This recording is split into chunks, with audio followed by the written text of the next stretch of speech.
In Friends of the Earth, we campaign for environmental justice. So it's not just to protect the planet, but to protect the people on the planet, and to do so in a fair way. Here in Brussels, we work on the files being produced by the EU institutions. So we work with the Parliament, the Commission, and with our member groups, also with the European Council, to try to progress our policy areas through the European level policy making as well.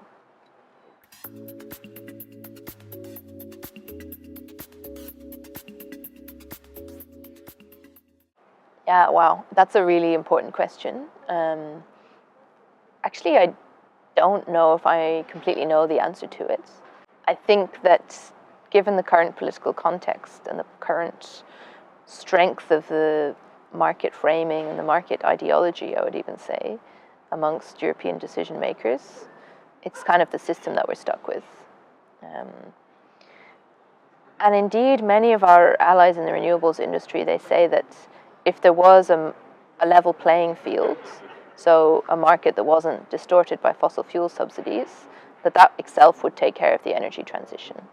I believe them that they say that. And indeed, one of the biggest problems we have in the European energy market is that there's overcapacity, there's oversupply.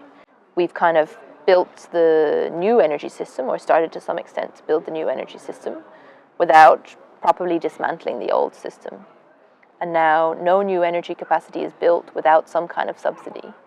Energy policy is really at a crossroads, and everyone is kind of just hanging on to the energy system by their fingernails, hoping that someone else will drop off and that they have a market. I think what's a bit dangerous about the marketization is that when it becomes an aim in itself, when we lose sight of the fact that the aim is the transition to clean energy, and we start to think that the aim is creating a perfect European internal energy market. And unfortunately for some European decision makers, that does seem to be the aim. So we think that community energy projects give so much benefit to society that they should be given special support in the energy system. But this is an uphill struggle because we're met all the time by the argument, it sounds like you want to distort the market. It sounds like you want to incentivize one actor in particular, when actually we must let everyone be equal and free in the market. I mean, first problem with that is everyone isn't equal and free in the market anyway. People are being subsidized, like capacity mechanisms for the gas industry.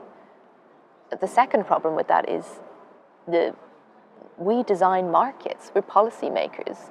The market isn't this free beast that can create solutions by itself. It has to be designed.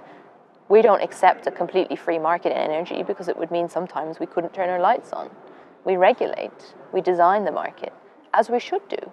And we should spend public money on public goods, like ensuring a transition to a clean, safe energy system. But the marketization frame is very deeply sunk into Brussels policy making, so it can be quite difficult sometimes.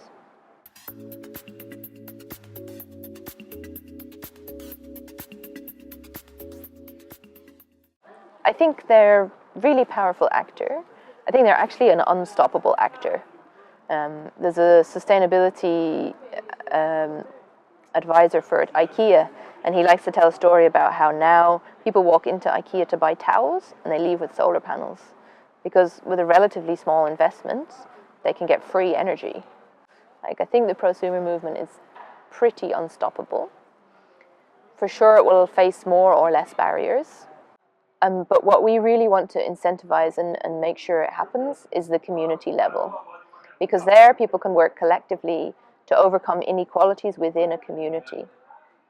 If people are doing something collectively, not only does it strengthen that community and create increased pride in the community, but they can also have a fund for people who are living in energy poverty.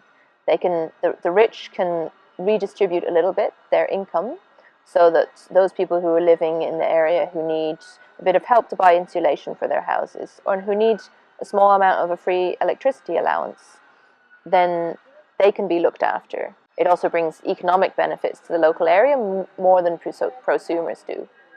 So we really like prosumers, but it can sometimes be more open to the middle classes, which is why we want to make sure that things at the community level are incentivized. because their communities can make the decisions themselves about who to support and how best to do it. And we think that they tend to make the best decisions. We think that the energy transition is an opportunity to create a cleaner energy system, but it's also a great democratization opportunity. If people can take ownership of their own energy system, they feel empowered, they feel engaged.